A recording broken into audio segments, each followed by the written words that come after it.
Hello beautiful souls. आज हम बात करेंगे फियर ऑफ रिजेक्शन के बारे में। ठीक है।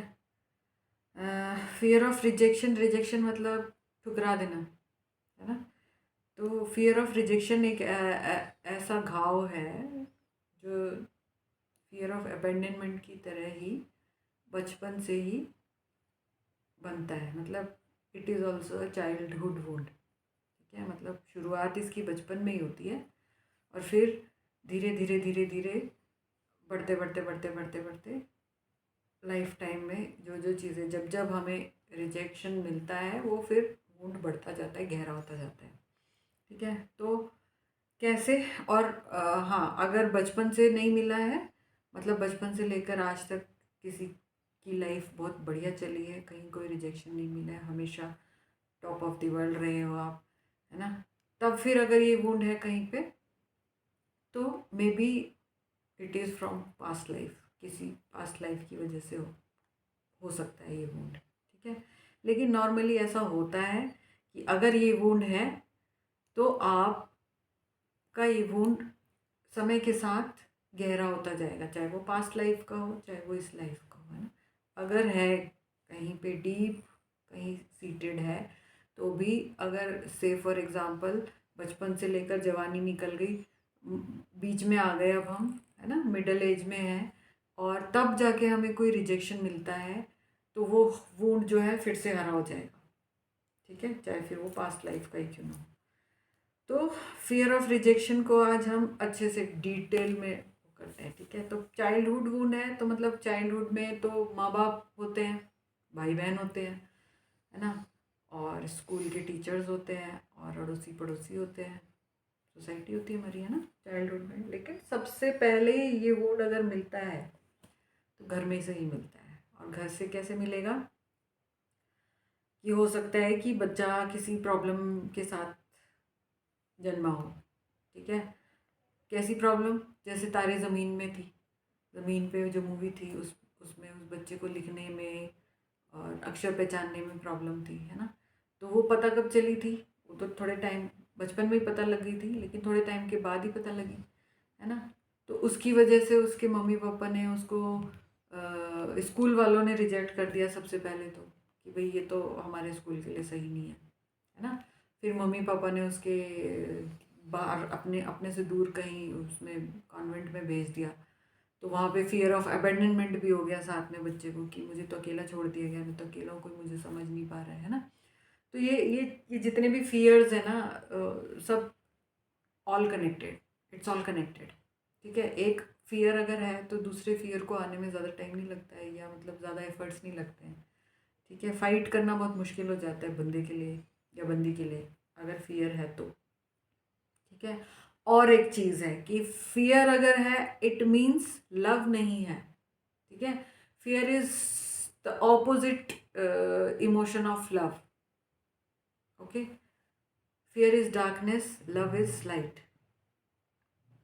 अगर आप में फियर है it means there is lack of love. ठीक है। अब वो लैक ऑफ लव बाहर से भी हो सकता है, खुद से भी हो सकता है, सेल्फ लव की कमी भी हो सकती है। ठीक है।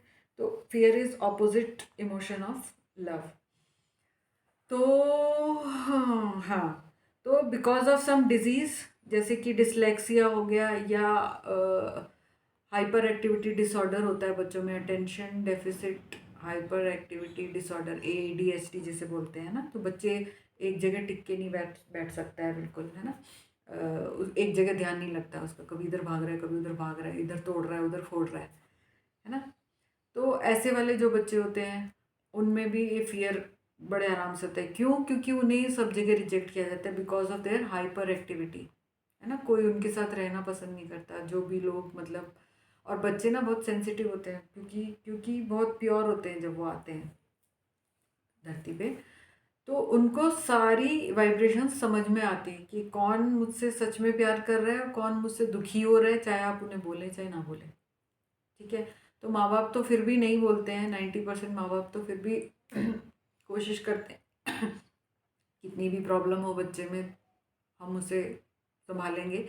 लेकिन अगर बच्चे को छोड़ के माँ बाप ऑफिस जा रहे हैं और पीछे से मेड मेड संभाल रही है, या ग्रैंड पेरेंट्स संभाल रहे हैं, तो गड़बड़ होने के पूरे पूरे चांसेस हैं, क्योंकि ज़रूरी नहीं है कि वो लोग अच्छे से देखें, है ना। तो वहाँ पे रिजेक्शन बच्चे को मिल सकता है। ठीक है। फिर ऑटिज़म का बच्चा होता है। ऑटिज़म में बच्चा कम्युनिकेट नहीं कर पाता है, चुप रहता है ना। ऑटिज़म कैसे बताऊँ, जैसे शाहरुख खान की एक मूवी है ना, अ, मैं टेररिस्ट नहीं हूँ करके कुछ है ना, माय नेम इज़ खान, है ना। उसमें उससे जो प्रॉब्लम होती है, शायद वो ऑटिज़म है। मैंने मूवी बहुत पहले देखी थी, याद नहीं है। लेकिन ऑटिज़म वाले जो पेशेंट्स होते हैं, जो बच्चे होते हैं, वो उसी तरीके से बिहेव करते हैं। वो अपनी बात को कम्युनिकेट नहीं कर पाते, बहुत शाई होते हैं, है ना। उनके अंदर बहुत कुछ होता है, लेकिन वो एक्सप्रेस करना, मतलब language is not there first expression. ठीक है। मतलब फर्स्ट टूल ऑफ एक्सप्रेशन वो लोग या तो ड्राइंग के थ्रू एक्सप्रेस करते हैं, या तो पोइट्री के थ्रू मतलब लिखते हैं, या कुछ ऐसे करके वो लोग अपना एक्सप्रेशन ऑफ थॉट्स करते हैं। ठीक है। तो अगर ये वाली जो प्रॉब्लम्स होती हैं, वो वाले बच्चे उनमें फियर ऑफ रिजेक्शन बहुत होता है, क्योंकि उनको बचपन से रिजेक्शन मिलता है, नॉर्मल नहीं उनके साथ में बिहेव होता है ना। फिर है cause of some mishappening like, जैसे हमने मूवीज़ में देखा है कि बच्चे ने जन्म लिया और माँ की डेथ हो गई, तो उसके बच्चे के पापा उसे कभी एक्सेप्ट ही नहीं करते हैं, वो रिजेक्ट कर देते हैं, या घर में सब लोग उसे कहते हैं कि जन्म लेते ही माँ को खा गया, या अगर और कोई मिस हैपनिंग हो गई है बच्चे के साथ आने के बाद में, तो उसमें भी बच्चे को रिजेक्ट किया जाता है। लोग उसको उल्टा सीधा भी बोलते हैं कि भाई बच्चा माँ को खा गया। होता है ऐसा, आपने देखा है ना, इंडिया में तो बहुत होता है। तो ऐसी अगर कोई मिस हैपनिंग है, तब भी रिजेक्शन फेस करता है बच्चा। ठीक है। फिर because of sex related anomaly, like अगर बच्चा ट्रांसजेंडर हुआ है, तो भी वो बेचारे को जन्म लेते ही माँ बाप रिजेक्ट कर देते हैं, है ना, कि नहीं ऐसा नहीं हो सकता, हमारी इज्जत का क्या होगा, लोग क्या कहेंगे। वो रातों रात बच्चा गायब हो जाता है। मतलब ट्रांसजेंडर्स को दे दिया जाता है ना। तो सेक्स रिलेटेड अगर कोई एनॉमली है, तब भी बच्चे को रिजेक्शन मिलता है ना। अदरवाइज कोई फिजिकल एनॉमली है, जैसे मैंने अभी कुछ दिन पहले कोरा पे एक केस पढ़ा था कि उस लड़की का हाफ जो साइड था, इस साइड राइट साइड का फेस जो था, वो पूरा पैरालाइज था। तो मतलब एक आंख ऐसे थी, है ना, ये गाल ऐसे लटका हुआ था, इधर इतने इतने वाले होठ नीचे की साइड में लटके हुए हैं। तो मतलब सिमेट्री जो फेस की होती है वो नहीं थी उसकी। तो उसकी वजह से उसको उसको सब जगह रिजेक्शन मिलता था, घर में भी मम्मी पापा ने उसको मतलब ठीक से ट्रीट नहीं किया। माँ ने शायद किया, पापा ने नहीं किया, है ना।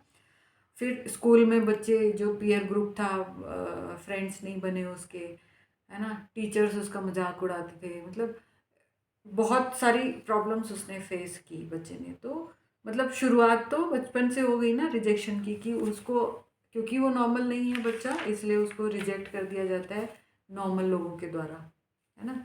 तो ये जो वूंड होते हैं, ये तो वैसे तो बहुत एक्सट्रीम वाले वूंड है, लेकिन अगर छोटा सा भी वूंड है, जैसे जैसे मैं अपना बताती हूँ कि मैं शायद वही फिफ्थ या सिक्स्थ में थी, तब अनाउंसमेंट हुई क्लास में कि भाई डांस के लिए बच्चों को लेना है, तो जो जो इंटरेस्टेड है आ जाओ।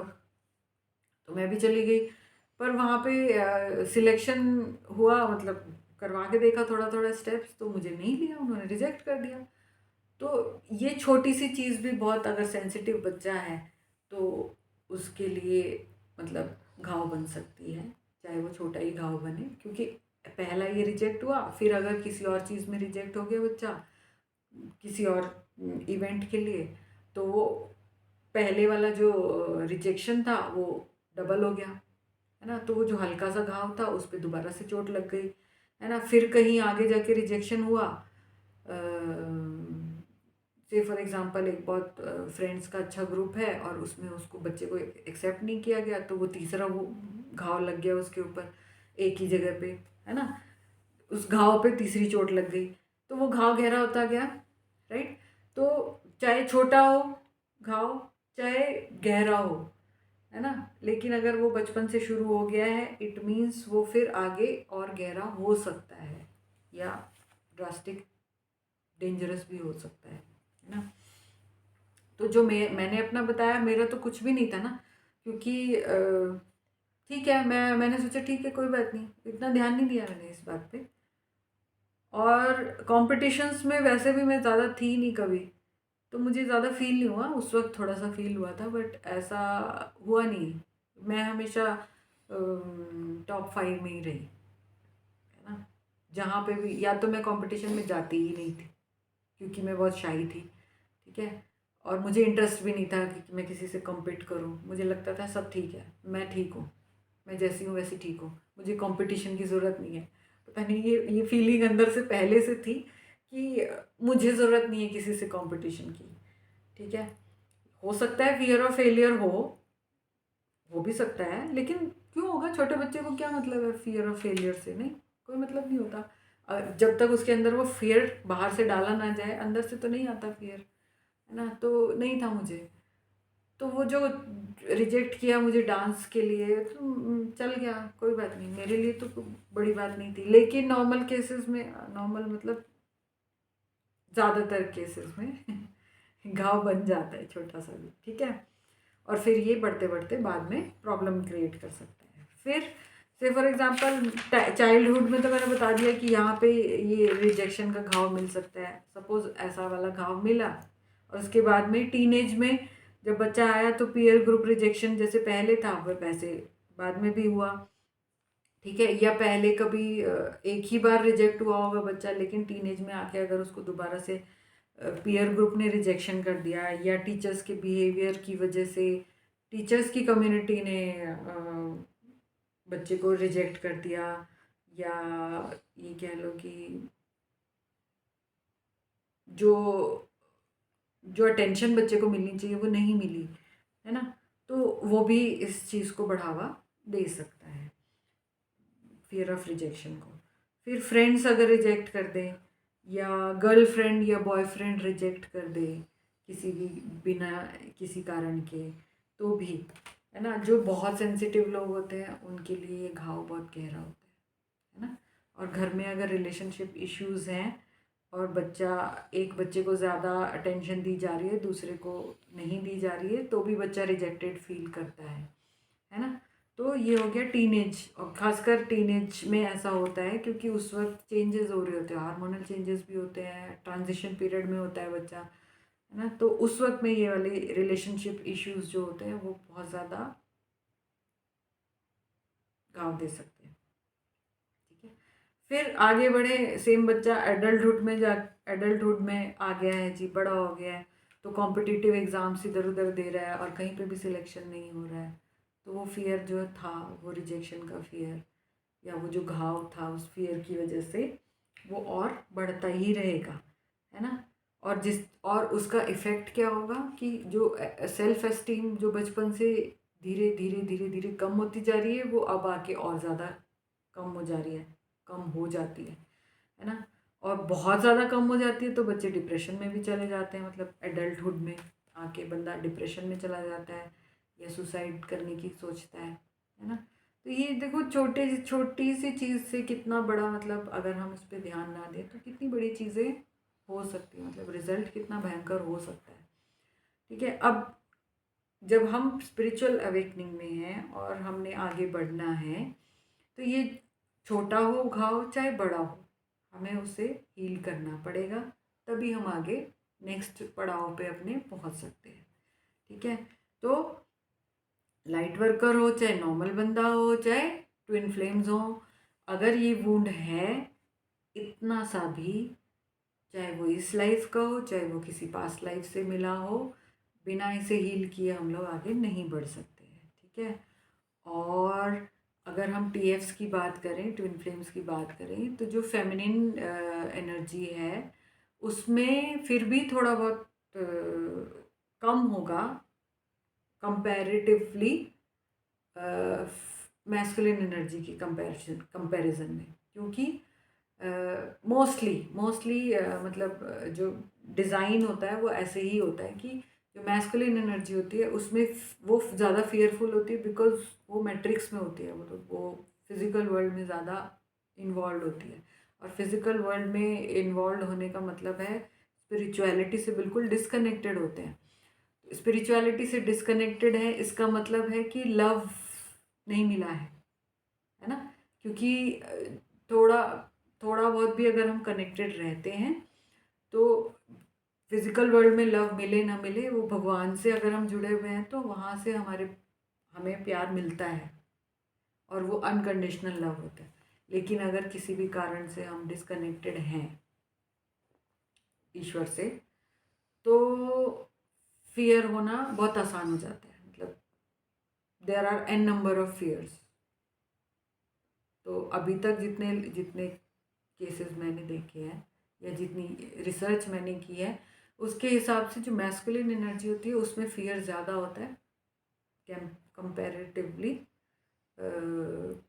As compare to feminine energy. ठीक है। तो जैसे मेरे मेरे केस में मुझ में इतना फियर नहीं था, इतना मतलब होगा 1% होगा या 2% होगा। मुझे किस चीज़ से फियर था? मुझे मुझे छिपकली से है अभी भी है, मुझे छिपकली से डर लगता है ना। बाकी मुझे याद नहीं है मुझे किस चीज़ से डर लगता है, नहीं लगता था। और जो थोड़ा थोड़ा पॉइंट्स में भी था वो अभी अपनी अवेकनिंग के बाद में जो स्पिरिचुअल ग्रोथ हो रही है उसमें मैंने रिलीज़ कर दिया। बहुत सारे फियर्स थे, थोड़े थोड़े थे, सब रिलीज़ कर दिए है ना। क्योंकि मैं हमेशा से ही अनकंडीशनल लव थी, बचपन से मैंने लोगों को हमेशा माफ़ किया है। मतलब फॉरगिवनेस तो मैं ऐसे लेके घूमती हूँ, चल ठीक है छोड़ो ना, ये उसका कर्म है, वो अपने आप हैंडल करेंगे, है ना। मैंने माफ़ किया, ठीक है। और इसीलिए मतलब मुझे लगता है कि मैं अपनी जो ग्रोथ है बड़े आराम से कर पा रही हूँ। इतने भी आराम से नहीं, लेकिन हाँ बाकी लोगों को देखती हूँ तो लगता है कि हाँ नहीं मैं थोड़ा ज़्यादा आसानी से कर पा रही हूँ, क्योंकि मैं पहले से ही स्पिरिचुअल थी बहुत ज़्यादा। और इन सब चीज़ों को और किसी के साथ मेरा कार्मिक बैगेज भी मतलब इतना नहीं था, ना के बराबर ही था। ठीक है। तो यहाँ पे लेसन क्या है कि अगर आपने आगे बढ़ना है, चाहे वो डीएफ हो चाहे वो डीएम हो, मतलब चाहे वो मैस्कुलिन एनर्जी हो चाहे वो फेमिनिन एनर्जी हो, टीएफ कपल में दोनों में अगर ये वुंड है फियर ऑफ रिजेक्शन का, तो आपको इसको रिलीज़ करना पड़ेगा। अब रिलीज़ कैसे करेंगे? रिलीज़ करने का वही सेम तरीका है जो मैंने फियर ऑफ अबैंडनमेंट में बताया था कि आपने अपने उस पास्ट उसमें जाना है, जितनी भी आपकी वो है क्या बोलेंगे उसे, सिचुएशंस हैं जहाँ जहाँ पे ये फियर ये रिजेक्शन का वुंड आपको मिला है, हर उसमें जाना है। सिचुएशन में कैसे जाना है? सिट क्वाइट, है ना। मेडिटेट करना स्टार्ट करो, इंटेंशन डालो कि आज मैं इस पे काम कर रही हूँ, अपने फियर ऑफ रिजेक्शन पे काम करने जा रही हूँ या जा रहा हूँ। और फिर कोई भी एक सिचुएशन ले लो, वहाँ पे जाओ, अपने आप को इमेजिन करो और उस समय के आप जो उस एज के आप जो हो उसके साथ सेम वे में कि भैया तुम अकेले नहीं हो और तुम्हें डरने की ज़रूरत नहीं है, मैं हमेशा तुम्हारे साथ हूँ और मैं तुम्हें बहुत प्यार करती हूँ या करता हूँ। और विश्वास करो कि मैं तुम्हारे साथ हूँ हमेशा। अब ये ऐसा कहने से एकदम से तो नहीं होगा, लेकिन आप बार बार ये काम करोगे तो होगा। ठीक है। और ये वुंड हील करने में आपको आसानी होगी। ठीक है। और जैसे मैंने उसमें बताया था कि आप जाओ अपनी यंगर सेल्फ से मिलो, रीएश्योर करो उन्हें कि भाई तुम अकेले हो, ना तुम्हें क्या कहते हैं अकेलापन फील करने की ज़रूरत है, ना तुम्हें डरने की ज़रूरत है। मैं तुम्हें कभी रिजेक्ट नहीं करूँगा चाहे सारी दुनिया तुम्हें कर दे, है ना। जस्ट रिमेंबर कि मैं तुम्हें रिजेक्ट कभी नहीं करूँगा या करूँगी। फिर उन्हें प्यार करो, बहुत प्यार करो, है ना। उनका सेल्फ कॉन्फिडेंस बूस्ट करो, बढ़ाओ। ठीक। उन्हें बताओ कि तुम अकेले नहीं हो, कभी भी नहीं हो, जब याद करोगे मैं तुम्हारे साथ हूँ, है ना। और फिर उन्हें प्यार करो, उन्हें हग करो और गुड बाय करो जब वो तैयार हों कि हाँ भाई अब वो तैयार हैं गुड बाय कहने के लिए। तो गुड बाय कह के आ जाओ, और फिर हर उस सिचुएशन में जाके अपने उस टाइम की सेल्फ को, उस टाइम के आप को हील करके, जब सारी सिचुएशंस आपको लगे कि हाँ मैंने उन सब सेल्फ्स को, अपनी सेल्फ्स को, उन यंगर सेल्फ्स को मैंने सबको हील कर दिया, मतलब रीअश्योरेंस दे दिया, प्यार दे दिया, तब फिर उनको पार्टी के लिए इनवाइट करो, ठीक है, और फिर उनके साथ पार्टी करो इमेजिनेशन में, और फिर उनको सबको बोलो अब आओ हम सब एक साथ ही रहेंगे, ठीक है, मतलब उनको इंटीग्रेट करो अपनी प्रेजेंट सेल्फ के साथ। जब ये इंटीग्रेशन हो गया, आप वन हो गए सारे के सारे, तो वो जितना भी था पास्ट का सब अपने आप ख़त्म, वो आपको कभी नुकसान नहीं करेगा, कभी आपके सामने नहीं आएगा, ठीक है। यही एक तरीका है, बेस्ट तरीका है। अकेले बैठो और अपने आप को खूब सारा प्यार दो। यही सेल्फ लव में भी आता है ये चीज़, ठीक है। ये भी मतलब एक तरीका है सेल्फ लव का, ठीक है। और हमेशा ये याद रखो कि अगर कहीं फियर है इतना सा भी, इट मीन्स उतनी से प्यार की कमी है वहाँ पे, ठीक है। तो खुद को बहुत प्यार करो, जितना ज़्यादा प्यार दोगे उतना फियर कम होता जाएगा, ठीक है। तो ये था फियर ऑफ रिजेक्शन, और उसको कैसे हील करें। मेरे हिसाब से मैंने बहुत अच्छे से सिंपल वर्ड्स में समझाया है। फिर भी अगर आपको कोई डाउट हो तो आप प्लीज़ कमेंट बॉक्स में लिख के पूछ सकते हैं या मेल कर सकते हैं। और आज के लिए इतना ही, नेक्स्ट वीडियो में फिर कुछ और बात करेंगे, तब तक के लिए बाय।